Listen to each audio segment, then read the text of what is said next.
অভিক দে অভয়কাণ্ডের পর যার নাম বারবার সামনে এসেছিল এবং সেই অভিক দেকে সাসপেন্ড করা হয়েছিল, আর এবার সেই অভিক দে এবং তার যে সহযোগীরা ছিল তাদেরকে ফেরানোর দাবিতে দফায় দফায় উত্তপ্ত হয়েছে বর্ধমান মেডিকেল কলেজ হাসপাতাল। এক পক্ষ দাবি করছে অবিলম্বে অভিক ঘনিষ্ঠদেরকে ফেরাতে হবে, আরেক পক্ষ তার প্রতিবাদ করছে। দুপক্ষের বচসা, তাতেই ধুন্ধুমার পরিস্থিতি।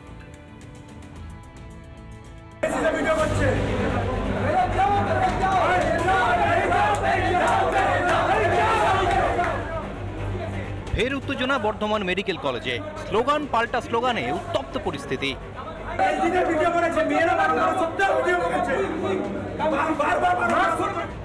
অভয়কাণ্ডে আন্দোলনে নামা চিকিৎসক পড়ুয়াদের অভিযোগ, সাসপেন্ড থাকা ছাত্রছাত্রী তথা অভিক লবিকে ফিরিয়ে আনতে চাইছে কিছু পড়ুয়া। অভিক লবি বলেও এই মুহূর্তে তারা দাবি করছে না নিজেদের, তারা খালি বলছে যাদের ডিভাইড করা হয়েছে তাদেরকে ফিরিয়ে আনা হোক, এর বাইরে কোনো কথা নয়। কেন ফিরিয়ে আনা হোক, কি বেসিসে কি হচ্ছে কিচ্ছু বুঝতে পারছি না। এসে মারপিট মানে বেশ কয়েকদিন ধরে এটা চলছে যে ওরা মিটিং করছে, তারপর আর কি জুনিয়রদেরকে এসে এটা ওটা বলছে। গতকাল এ নিয়ে দুপক্ষই প্রিন্সিপালকে স্মারকলিপি জমা দেয়। আজ কলেজ কাউন্সিলের বৈঠক ছিল, তার আগে ফের দুপক্ষের বাদানুবাদে কলেজ চত্বর উত্তপ্ত হয়ে ওঠে। কয়েকজন ছাত্রীকে শারীরিক নিগ্রহ করা হয়েছে বলেও অভিযোগ। কাউন্সিলে ওরা নিজেদের বক্তব্য পেশ করতে আসতেই পারে, কিন্তু যেভাবে ওরা আচরণ করেছে আমাদের বোনেদেরকে ঠেলে ফেলে দেওয়া নিচে, আমাদের জুনিয়রদের গায়ে হাত দেওয়া, তারা অভিক লবিকে ফেরত আনতে চায় বর্ধমান মেডিকেল কলেজে। বহিরাগত কিছু গুন্ডা এখানে ঢুকিয়ে আমাদের ছাত্রছাত্রীদের গায়ে হাত তোলে, শারীরিক নিগ্রহ করে। কলেজ কাউন্সিল মিটিং চলছে, কলেজ কাউন্সিল মিটিং হলে আমরা মিটিংয়ের ভিতরে যাব, আমরা ম্যাডামকে এবং কলেজ কর্তৃপক্ষকে, কলেজ কাউন্সিলকে আমাদের অভিযোগ জানাবো এবং আমরা পুলিশেও জানাবো। অভয়কাণ্ড শিরোনামে আসার পরই সামনে এসেছিল অভিকদের দাদাগিরি। এবার কি সেই পথেই অভিকের অনুগামীরাও? রিপাবলিক বাংলা। রোগী হয়রানির অভিযোগ, ভাবছেন তো এই অভিযোগ আর নতুন কি? হ্যাঁ, মেদিনীপুর মেডিকেল কলেজ হাসপাতালে ফের রোগী হয়রানির অভিযোগ। আর রিপাবলিক বাংলা যখন তার সেই রোগীদেরকে নিয়ে যায়, তখন রিপাবলিক বাংলার ক্যামেরা দেখে রীতিমতো বেশ খানিকটা ভোল বদল করে পাশে থাকার আশ্বাস দেয় এবং তড়িঘড়ি সমস্যা সমাধানের আশ্বাস দেয় হাসপাতাল কর্তৃপক্ষ। তাই এখানেই প্রশ্ন, তাহলে রোগী পরিষেবা পাওয়ার জন্য কি সংবাদ মাধ্যমের আশ্রয় নিতে হবে? দেখুন, আমার হাতে যে কাগজটা রয়েছে এটা হচ্ছে মেদিনীপুর মেডিকেল কলেজ হাসপাতালের একটি রিকুইজিশন কাগজ। এই কাগজ দেখালে তবেই বিনামূল্যে এমআরআই থেকে শুরু করে বিভিন্ন ধরনের যে টেস্ট, সেই টেস্টের পরিষেবা মেলে হাসপাতাল থেকে। এখানে থাকার কথা কিন্তু ডাক্তারের স্ট্যাম্প, তবে গিয়েই এই রিকুইজিশন ফর্মটা ভ্যালিড বলে গণ্য করা হবে। কিন্তু এই কাগজে নেই কোনো স্ট্যাম্প, আর যার ফলেই চরম হয়রানির শিকার হতে হচ্ছে এক রোগীর পরিজনকে।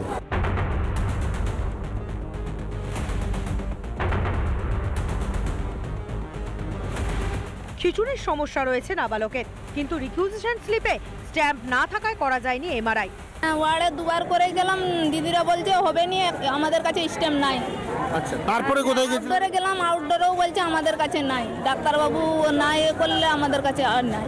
সুপার অফিসেও কোনো লাভ হয়?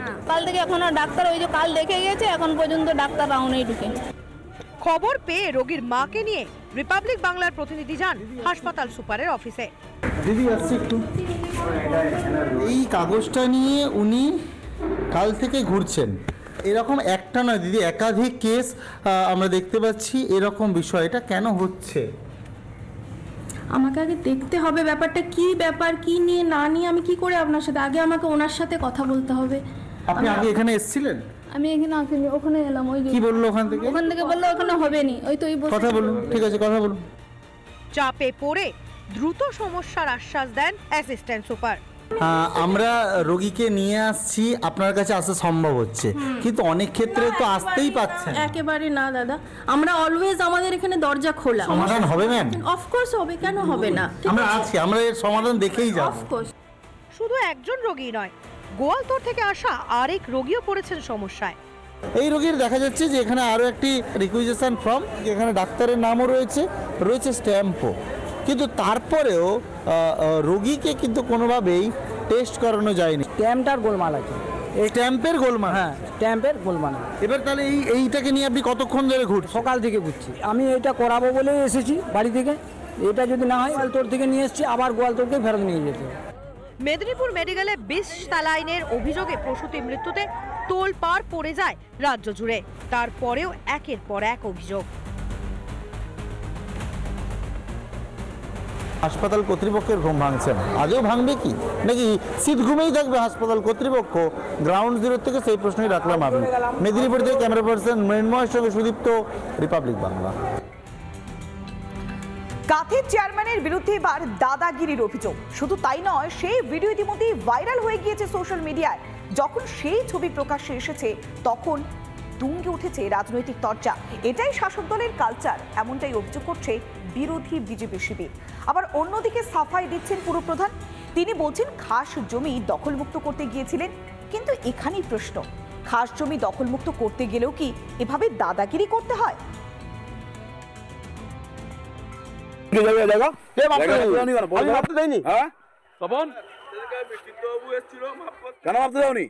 আমি মাপতে দিলে আপনাকে কে বলেছে?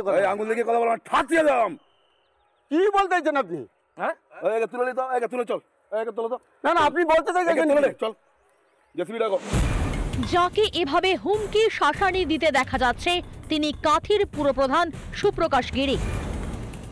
ভাইরাল ভিডিওয়ে তৃণমূল নেতার বিরুদ্ধে দাদাগিরির অভিযোগ উঠতেই আলোড়ন পড়েছে এলাকায়।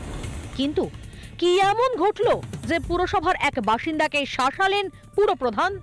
14 নম্বর ওয়ার্ডের বাসিন্দা গোরাচাঁদ পাত্র নামে এক ব্যক্তি পুরসভার জায়গা দখল করে রেখেছেন বলে স্থানীয় মানুষরাও সেখানে অভিযোগ করেছেন। গতকাল সেখান থেকে স্থানীয় একজন ব্যক্তির জল নেওয়াকে কেন্দ্র করে রীতিমতো ঝামেলার সৃষ্টি হয়। এরপরই ঘটনাস্থলে যান সুপ্রকাশ গিরি। তখনই দুপক্ষের মধ্যে শুরু হয় কথা কাটাকাটি।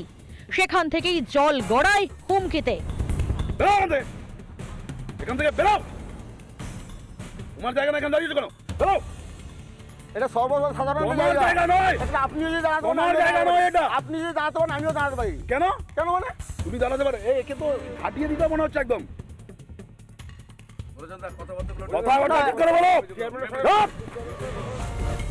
এদের আচরণ কোনো রাজনীতিবিদের মতো নয়, এদের আচরণ কোনো প্রশাসকের মতো নয়। এদের আচরণ চোরের মতো, ডাকাতের মতো এবং গুন্ডাদের মতো। বিরোধীরা সমালোচনায় বিদ্ধ করতেই সাফাইয়ের সুর পুরপ্রধানের গলায়। আমাকে প্রথম অকথ্য ভাষায় গালিগালাজ, এবং দেখে নেব এই চেয়ারম্যান আমার কিছু করতে পারবে না, আরো অশ্লীল ভাষা। আমি সাময়িক উত্তেজিত হই এবং সরকারি জায়গায় যে জবরদখল হচ্ছিল সেখান থেকে আমি তাকে সরিয়ে দিই। কিন্তু কেউ জবরদখল করে থাকলেই কি এভাবে ধমকানো যায়? কাঁথি থেকে বিষ্ণুব্রত পণ্ডার রিপোর্ট, রিপাবলিক বাংলা। নানা ধরনের কন্টেন্ট দেখার জন্য লাইক করুন, শেয়ার করুন আমাদের ফেসবুক পেজ, সাবস্ক্রাইব করুন আমাদের ইউটিউব চ্যানেল।